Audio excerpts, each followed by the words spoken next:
Quero chamar aqui, senhoras e senhores, vamos bater palma de novo, Vitor Fontana, entre nós. Bom, apóstolo Paulo, vamos lá. A minha tarefa aqui hoje, ela é talvez um pouco difícil, além certamente das minhas capacidades. Eu tenho a tarefa de não te fazer dormir em primeiro lugar, mas se você estiver eventualmente com sono e a sua cabeça começar a fazer assim, não resista contra o sono, por dois motivos. Você vai estar fazendo um favor a quem está do seu lado. Eu vou perceber que está chato e eu vou tentar melhorar a coisa. A segunda coisa, o segundo favor que você me faz é que quando você dá essa pescada e dorme, eu me sinto um pouquinho melhor, porque a gente só dorme onde a gente se sente seguro e pelo menos medo eu não coloquei em você. Exatamente.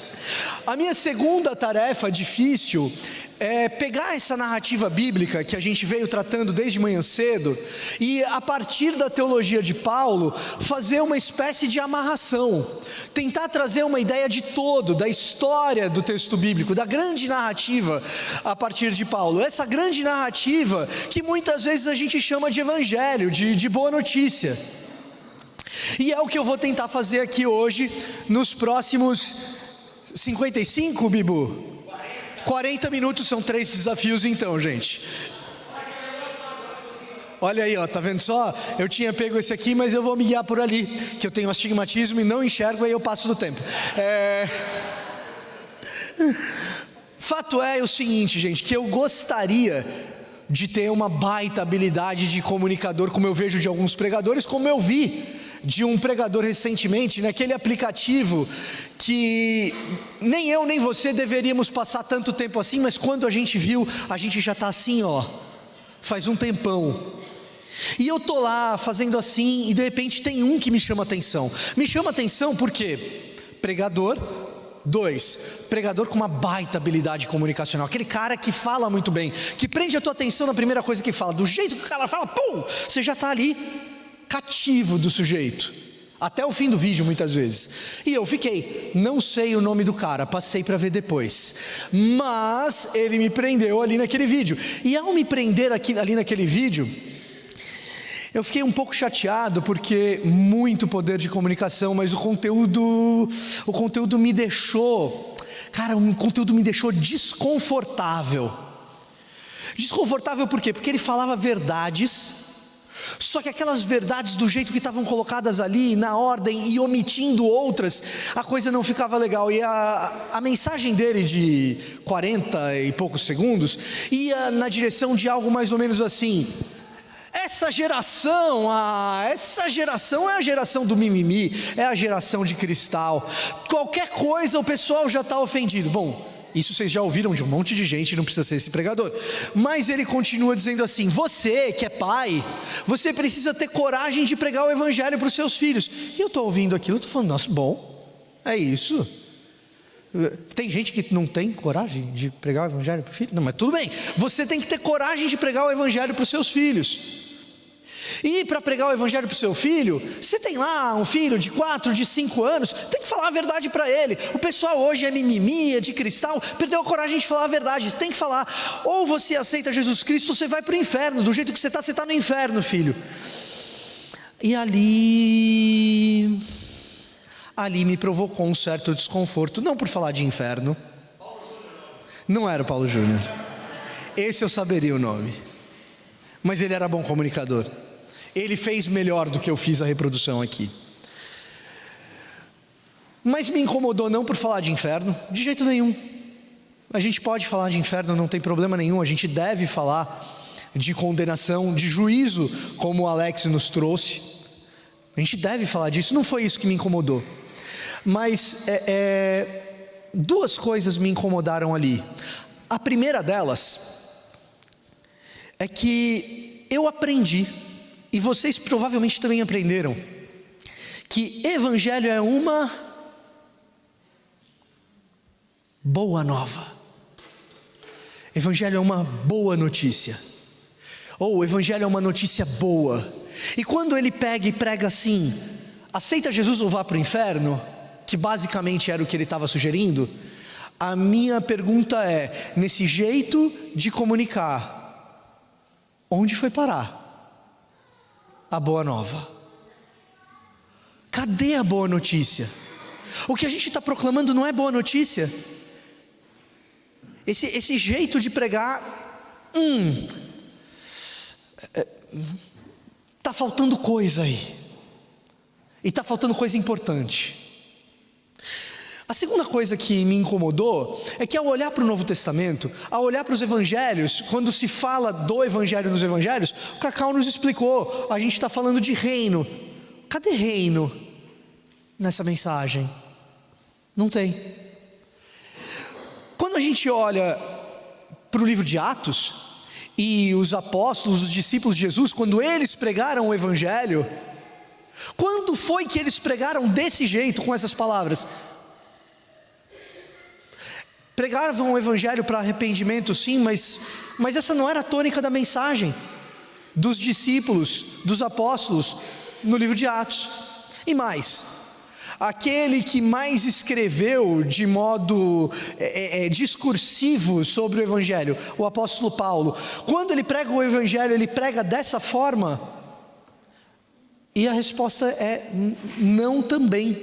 Então, embora você esteja dizendo algumas verdades, omitindo outras, deixando a mensagem incompleta, é possível que você faça algo completamente diferente do que a turma do Novo Testamento estava fazendo, do que Paulo estava fazendo.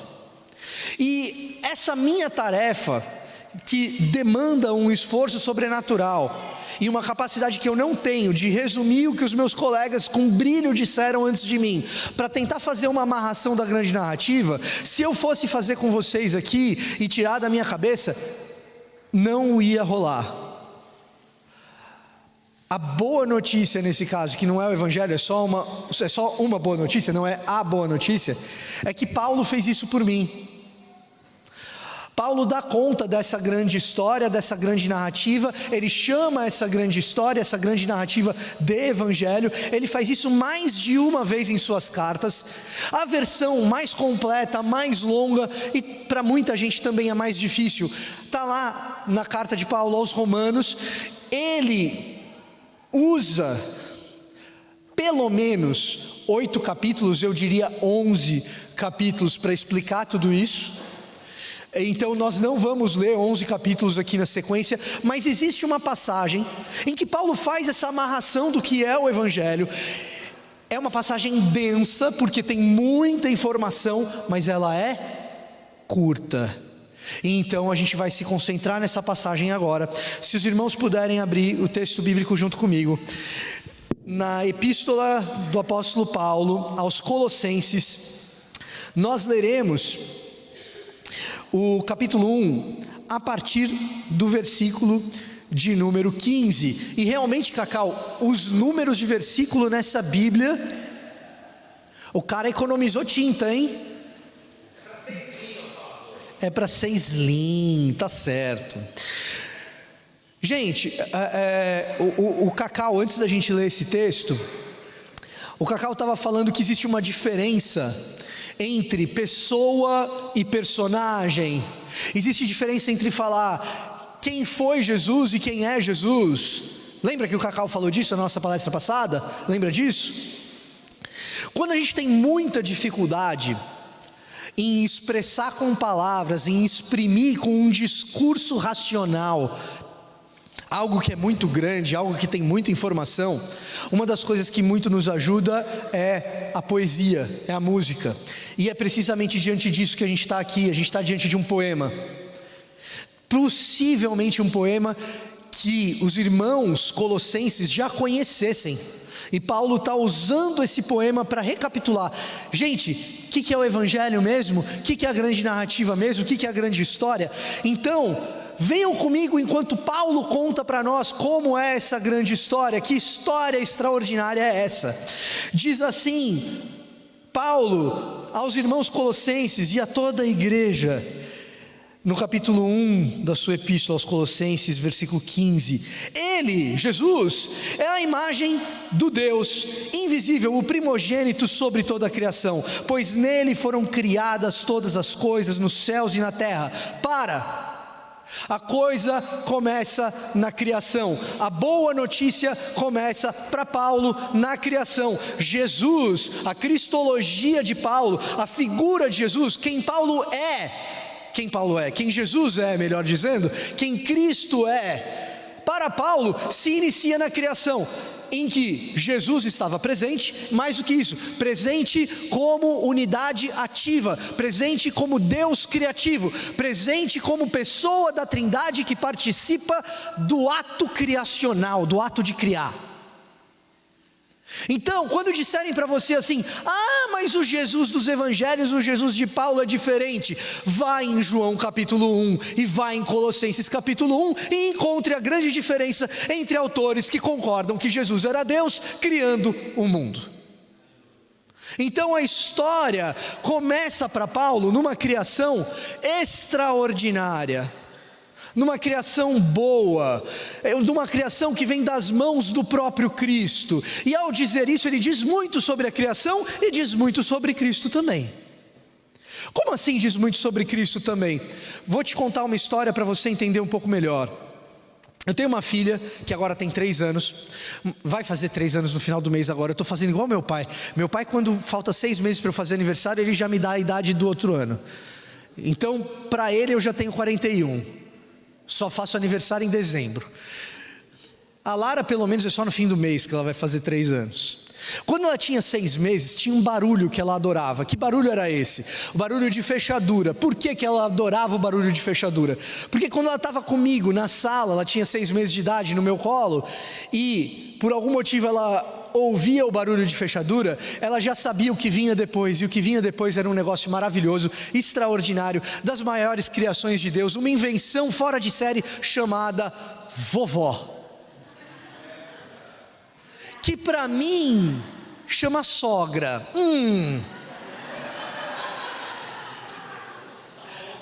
Tudo é uma questão de perspectiva, não é não, meus irmãos? Mas para Lara, fechadura era igual vovó, cara. Vó Lia. Cara, barulhinho de fechadura, sorriso no rosto do bebê. Extraordinário. Fora de série.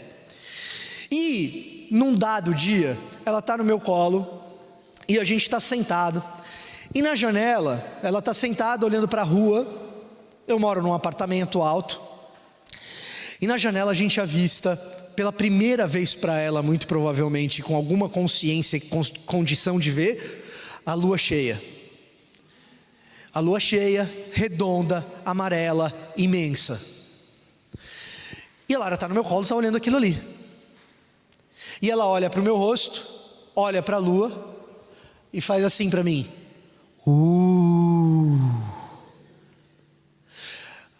Passa um tempinho, vem o barulho da fechadura. E pela primeira vez a Lara não olha para trás. É como se a minha sogra não existisse. E ela fica enciumada, não a Lara, a minha sogra. Mal sabia minha sogra que ela estava enciumada da lua. Minha sogra se aproxima. E quando a Lara sai do hiperfoco dela, para perceber que a minha sogra estava por ali, ela vira para minha sogra, vira para a lua, vira para minha sogra e faz assim. A lua cheia. Que negócio extraordinário. Quantas vezes você já não deitou na grama? E eu sei que aqui é frio, então você não faz isso. Mas você já fez. Ó o Milho convidando todo mundo para ir para Montpellier fazer, olha lá, ó. No sul da França faz. Sente aquele cheirinho de terra molhada. E quando você olha para as nuvens, isso tem bastante aqui, você fica admirado com o formato daquelas nuvens. Olha só, aquela ali parece um cachorro, aquela ali parece um dragão. E a gente contempla essa coisa maravilhosa. O começo da teologia paulina é isso, gente. O começo da teologia paulina é um memorial de que o texto bíblico começa com um refrão. O livro de Gênesis começa com um refrão. E viu Deus que era bom. E viu Deus que era bom, e viu Deus que era bom, e viu Deus que era muito bom, tudo aquilo quanto Ele havia feito. E existem traços dessa coisa extraordinária, criada por Deus até hoje, que a gente experimenta quando a gente tem dentro da gente um senso de maravilhamento, que nem dá para colocar em palavras. Até hoje, com 40 anos, o melhor às vezes que a gente pode dizer é: uau!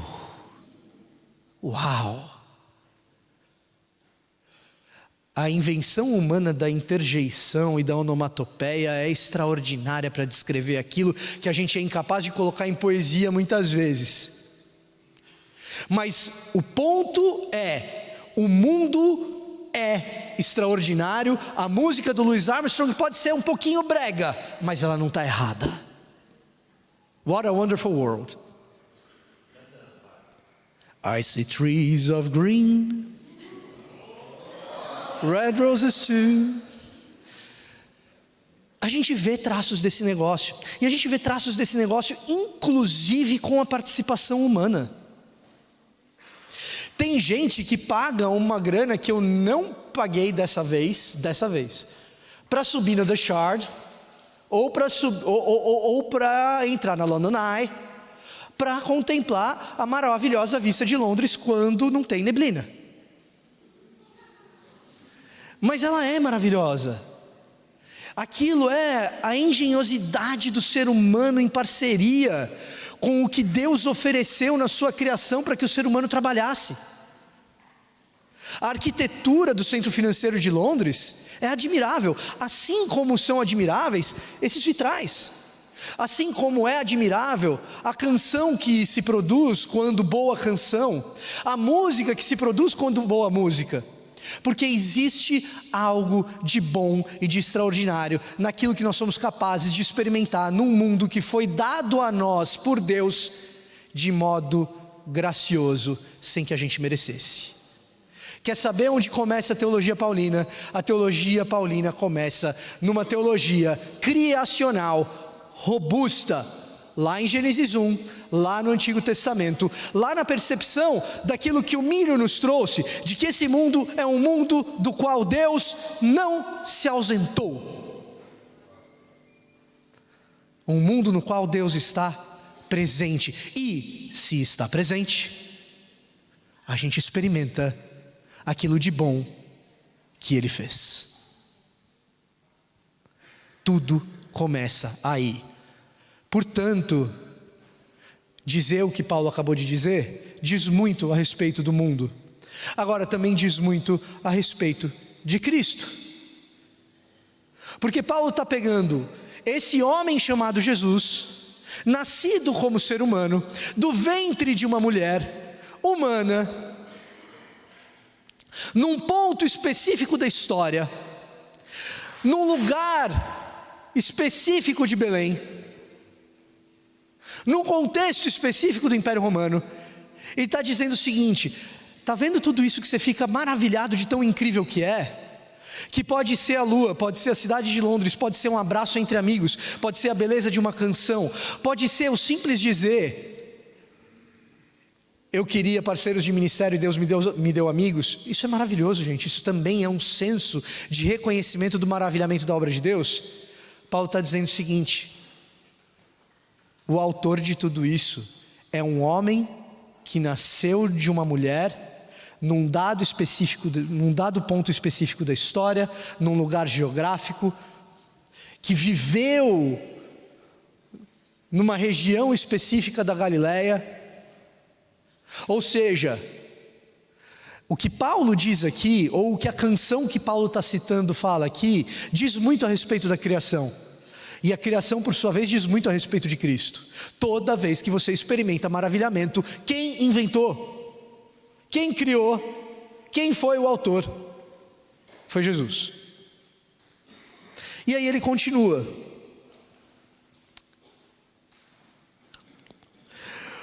pois nele foram criadas todas as coisas no céu e na terra, os visíveis e invisíveis, sejam tronos ou soberanias, poderes ou autoridades, todas as coisas foram criadas por ele e para ele. Ele é antes de todas as coisas e nele tudo subsiste. Ele é a cabeça do corpo, que é a igreja. Para um pouquinho, gente. Para um pouquinho.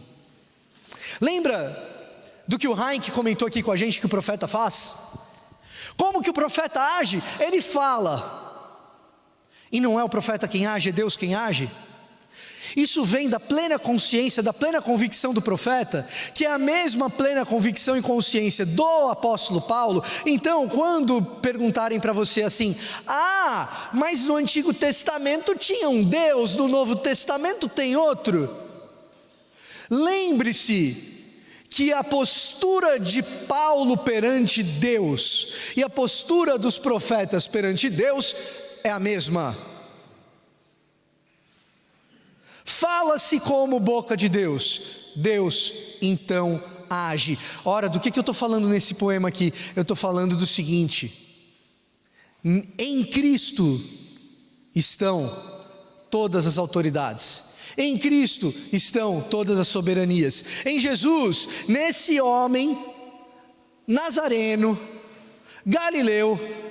Pode algo bom vir dessa cidadezinha de Nazaré?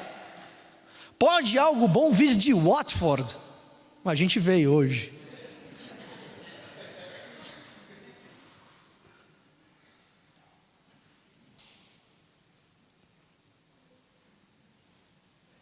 Esse cara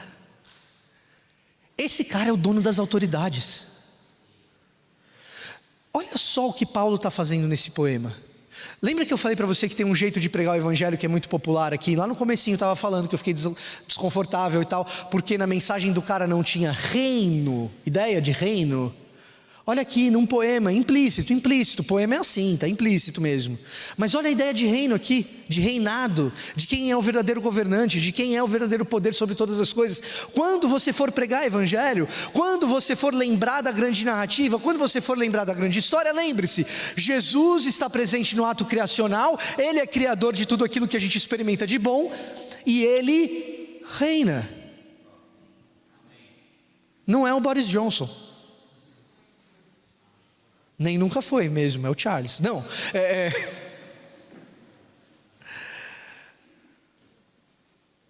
Cristo reina, o evangelho do reino, ele está aqui. Existe um reinado. Existe um senso, não apenas de maravilhamento com o mundo, mas também um senso de segurança de que as coisas que estão fora do nosso controle estão no controle de quem criou o mundo em primeiro lugar. Então, aquele desconforto que existe porque nós não controlamos as coisas, como o Heinck nos colocou aqui a respeito, por exemplo, da interpretação bíblica, aquele desconforto diante do evangelho, ele não precisa existir, porque o evangelho declara em primeiro lugar que Ele criou todas as coisas e o trono é dele. Mas ganhou fulano, não interessa, o trono é dele. E isso é evangelho.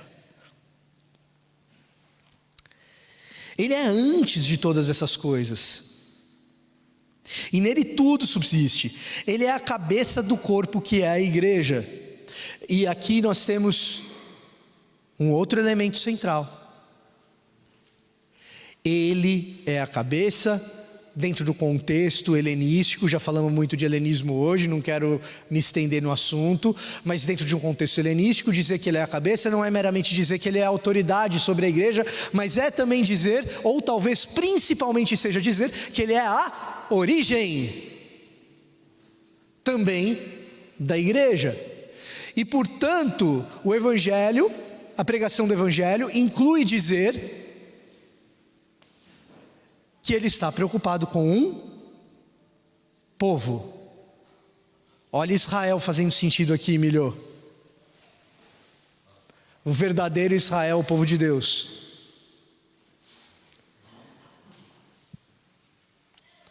O verdadeiro evangelho nos diz que ele é Jesus, Criador.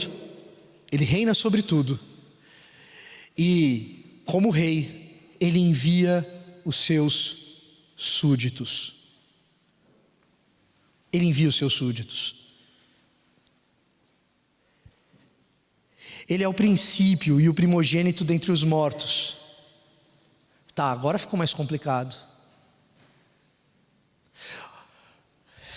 Ele é a origem da igreja, porque ele é o primeiro membro da igreja. Por que ele é o primeiro membro da igreja? E talvez essa parte seja a parte mais difícil de explicar do Evangelho, sem que haja uma citação direta do que eu vou querer dizer. Isso daqui remete ao Vale dos Ossos Secos, lá de Ezequiel, lá nos profetas lá do Heinck.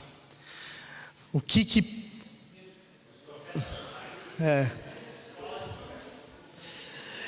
que Paulo está querendo dizer aqui com essa história? Paulo está falando o seguinte: Jesus é o primeiro membro da igreja porque ele é o primeiro a ser ressuscitado. Os outros membros da igreja são aqueles que vão sendo ressuscitados. O que isso tem a ver com o Vale dos Ossos Secos lá em Ezequiel? É porque a visão em que Ezequiel tem, de que associa a chegada do Messias, do ungido de Deus, com os ossos que são secos sendo preenchidos de carne e ganhando vida novamente. Então, aquilo que existe de morte, aquilo que existe de passageiro, aquilo que existe de temporário, é Cristo quem, como diz o nosso amigo Cacau, é Cristo quem recria, não recreia, né, Cacau? Recria. Porque Jesus é o primeiro a ser ressurreto. Ok, o tempo está passando mais rápido do que imaginei, vamos lá. Ele é o... Não quero causar esse transtorno, Ele é o princípio primogênito dentre os mortos, para que em tudo tenha supremacia. Pois foi do agrado de Deus que nele habitasse toda a plenitude, e por meio dele, e presta atenção nisso, e por meio dele reconciliasse consigo todas as coisas, tanto as que estão na terra, quanto as que estão nos céus, estabelecendo paz pelo seu sangue derramado na cruz. Que habitasse nele a plenitude. Ou seja, o Evangelho tem a ver com o fim dos tempos. O fim do Evangelho tem a ver com o que acontece no final. E o que acontece no final é uma reconciliação de todas as coisas com Jesus, as que estão nos céus e as que estão na terra. Presta atenção aqui, talvez essa seja a coisa que, se você é evangélico há muito tempo, seja mais importante para você no que eu tenho para dizer hoje. O Evangelho não é um bilhete para você ir para o céu. Tá bom? Vou deixar bem claro, vou falar de novo. Evangelho não é um ticket para você ir para o céu. Evangelho é a boa notícia de Deus, de que Ele não deixou de trabalhar, Ele continua presente e está restaurando todas as coisas, para que a nova Jerusalém venha e nós façamos parte dela. De um mundo inteiro que era bom e por algum motivo precisa ser reconciliado. Paulo não está dizendo que na cruz foi derramado sangue para que algumas pessoas fossem reconciliadas, ou para que seres humanos fossem reconciliados. Paulo está dizendo que o plano de Deus era, em primeiro lugar, que todas as coisas, no céu e na terra, fossem refeitas, recriadas, reconciliadas com o Criador, por meio da cruz de Cristo. Todas elas. Antes, vocês estavam separados de Deus, e na mente de vocês eram inimigos por causa do mau procedimento de vocês, mas agora Ele os reconciliou pelo corpo físico de Cristo, mediante a morte, para apresentá-los diante dele santos, inculpáveis e livres de qualquer acusação. Ou seja, essa reconciliação de todas as coisas, cósmica no céu e na terra, essa reconciliação cósmica, ela inclui cada um de vocês que foi reconciliado por meio do sangue de Cristo. Ou seja, a salvação individual, ela está lá, mas ela é uma parte do processo, ela não é o processo inteiro. O processo inteiro é dizer: tinha um mundo bom. Tinha um mundo bom. Esse mundo bom, por algum motivo, precisa de reconciliação. Deus está trabalhando por meio de Cristo Jesus para que esse mundo seja reconciliado. A ideia aqui fica mais clara se a gente for para o texto paralelo a esse, lá em Efésios. A entrada de Efésios é similar à entrada de Colossenses. Eu não vou ler por questão de tempo, mas eu vou lembrar você de Efésios 1, versículos 9 e 10, quando Paulo fala assim aos irmãos em Éfeso, que Deus está fazendo convergir as coisas para Cristo. A ideia de convergir aí, a palavra que a gente tem traduzida geralmente por convergir aí, em grego é anakefalaio. E você vai falar assim: que palavra difícil, mas uma parte dela você conhece. Kefalaio vem de kéfalos, cabeça, céfalo. Anakefalaio é trazer para debaixo da cabeça, trazer para debaixo da autoridade. Trazer para debaixo da autoridade o quê? O que foi retirado, o que foi para longe. A ideia de Efésios 1 é que esse mundo criado originalmente bom, ele foi corrompido, e ele foi corrompido por um negócio chamado pecado. Veja, o pecado não é simplesmente algo que afasta você de Deus, que me afasta de Deus. O pecado é algo que corrompe um mundo criado originalmente bom. Esse mundo, ele se despedaça quando o pecado entra nele. Veja como é a coisa. Volta lá em Adão. Adão peca. Quando Deus vê Adão pecar, ele vai na direção do pecador, como ele foi na minha direção um dia. Me perguntaram hoje, quando foi que eu conheci a Cristo? Eu conheci a Cristo com 17 anos, quando Deus foi na minha direção. E quando Cristo me alcançou com os meus 17 anos de idade, muitas vezes ali na minha juventude eu perguntei: por que não antes? Por que agora? Por que não antes? E a minha convicção hoje é: por que não antes? Isso não estava sob meu controle. Foi quando Deus foi na minha direção, e por isso eu sou grato. Pecador eu era antes, hoje eu sou transformado e ressurreto. Mas quem fez isso foi Ele. E então Deus vai na direção de Adão, e Adão, ouvindo os passos de Deus no jardim, ou literalmente no hebraico, o barulho que Deus fazia, ouvindo o barulho de Deus, ele se esconde. E quando enfim Deus fala com Adão, ele pergunta a Adão: Adão, você comeu do fruto que eu ordenei que você não comesse? E a resposta de Adão revela o estado de fratura que a criação originalmente boa já estava submetida. A resposta de Adão é a seguinte: foi a mulher que você me deu. Presta atenção, viu Deus que era bom, viu Deus que era bom, viu Deus que era bom. Em quem que Adão coloca a culpa? Na criação boa de Deus. Esse mundo está fraturado na cabeça de Adão, na visão de Adão, na perspectiva ilusória que nós temos das coisas, na ilusão que os profetas tentam nos trazer para a realidade. E o mundo está fraturado agora entre os dois seres humanos que existem, o homem e a mulher. E o mundo está fraturado entre o ser humano e Deus.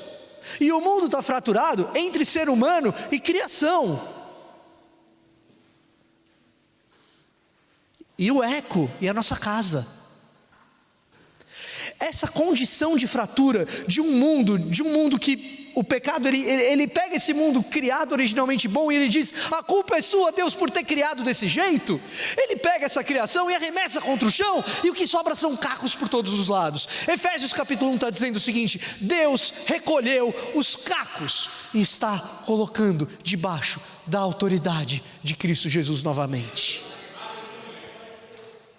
E a primeira coisa que Deus faz é juntar os cacos do corpo do seu próprio filho.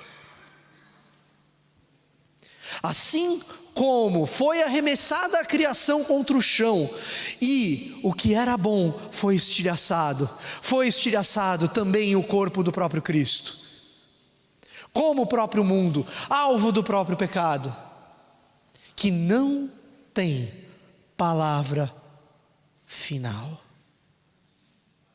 que não tem a última palavra, nem o pecado, nem a morte. Tudo começa com a ressurreição do primeiro membro da igreja, Cristo Jesus. Quando Deus começa a colocar no lugar, muito bem, colocar no lugar o que estava fora de lugar, consertar o que estava quebrado, consertando primeiro o corpo do Filho, o primeiro ressurreto, chamando a todos nós, a cada um de nós, também para uma ressurreição. Eis o Evangelho. Eis o Evangelho. É assim que Paulo amarra toda essa narrativa criada. E então ele diz: haverá um momento, na plenitude da dispensação dos tempos, em que essa nova natureza toda consertada, criada, desce, como Nova Jerusalém. Paulo é muito diferente de João. Lê Apocalipse 21, você vai ver o que vai acontecer lá. O que você vai ver acontecendo lá é uma cidade que ao mesmo tempo é jardim, que ao mesmo tempo é templo, que é extraordinariamente boa, que você não precisa pagar para subir na roda gigante para ver. Com Deus apresentando algo ainda melhor do que aquilo que Ele originalmente criou, e de quebra com elementos da criatividade humana. Viemos de um jardim, vamos para uma cidade. Mas o Evangelho não para por aí, o Evangelho não para em Apocalipse. A mensagem, a grande narrativa, ela não para em Apocalipse, sabe por quê? Porque o primeiro ressurreto, ele é o primeiro ressurreto da igreja, e essa história continua, essa história ela continua com você, essa história continua comigo, essa história continua hoje, aqui, agora. Em Efésios, capítulo 1, uma passagem paralela que a gente leu, Paulo está falando exatamente de qual era o plano da boa vontade, do beneplácito da vontade de Deus. Para quem é mais antigo já ouviu essa expressão, né? O beneplácito. Qual que era o plano da boa vontade de Deus para tudo isso? Era fazer que uma vez eu e você, consertados debaixo da autoridade de Cristo, ressurretos debaixo da autoridade de Cristo, participássemos dessas obras de recriação e reconstrução.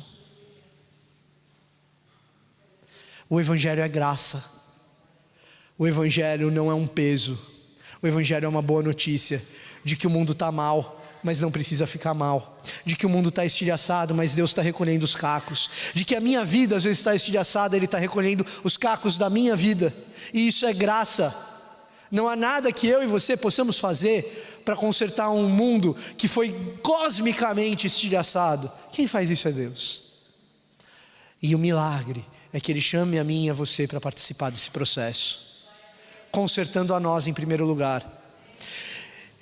Eu não poderia fazer uma crítica a um pregador sobre como pregar para os nossos filhos, sem tentar pelo menos apresentar uma maneira de como pregar para os nossos, e de como eu pregaria para Lara. E a minha tentativa agora será essa. Mantenha na sua mente que a Lara é uma criança especial. A Lara, ela é diagnosticada dentro do espectro autista. Então eu ainda não sei muito bem como vai ser a verbalização dela. Teve grandes avanços.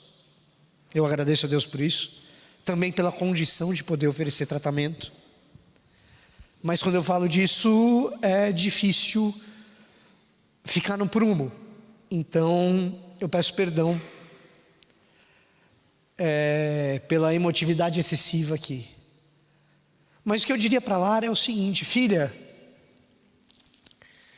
quando você era pequena, você sentava no colo do papai e você ficava maravilhada com a lua. E você achava aquilo incrível. E eu acho incrível até hoje. É inspirador. Porque Deus criou um mundo extraordinário. Como você gostava da lua, você gosta de tantas outras coisas. Porque esse mundo é muito bom e foi Deus que fez para mim e para você. Deus fez um mundo bom para você viver, filha. Para o papai viver. Para a mamãe viver. O problema, filha, é que o papai erra. E a mamãe também erra. E quando o papai erra, quando a mamãe erra, essa experiência boa de mundo, esse jeito de achar o mundo muito legal, o erro do papai, o erro da mamãe atrapalha os outros. Faz com que esse mundo não seja tão bom para os outros. Às vezes até para você, filha. Então existe esse problema, que Deus criou um mundo bom, mas a gente atrapalha. O papai atrapalha, a mamãe atrapalha, e filha, você também. Nós todos fazemos isso.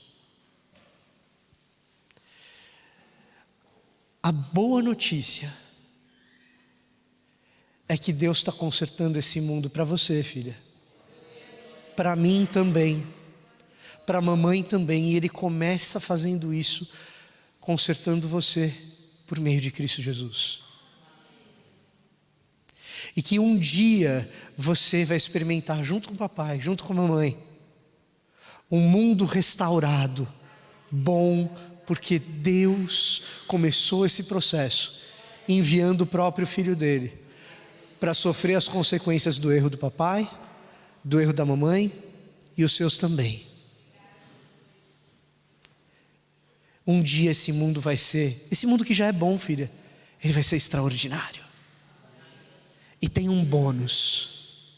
De vez em quando, Deus que te consertou, Deus que conserta o papai, que conserta a mamãe, Ele chega e apresenta uma situação para mim, para você, que o que era ruim se transforma em bom. E isso é como que um vislumbre, isso é como que uma antecipação daquele negócio que está vindo. Isso é boa notícia, filha. Você ainda vai experimentar muitas coisas boas de Deus, e as melhores serão coisas que eram ruins e Deus transformou em boas. Eis o Evangelho, boa notícia, contado com criação, com arrependimento, com pecado, com redenção, com recriação, com o mundo que há de vir. Deus cria um mundo originalmente bom, a gente atrapalha, Deus conserta. Eis o Evangelho. Não é tão difícil, não precisa decorar tantos versículos assim, não precisa se esforçar para convencer um monte de gente. O Espírito Santo convence de pecado, justiça e juízo. Conta a história do ruim que você era e do bom que Jesus fez. Você tem o Evangelho, você tem a grande narrativa, você tem o texto bíblico. Que seja ele uma bênção na sua vida, que seja ele fonte da tua proclamação, que seja ele a base daquilo que você faz, a base daquilo que você pensa, a base daquilo que você vive. Deus te abençoe.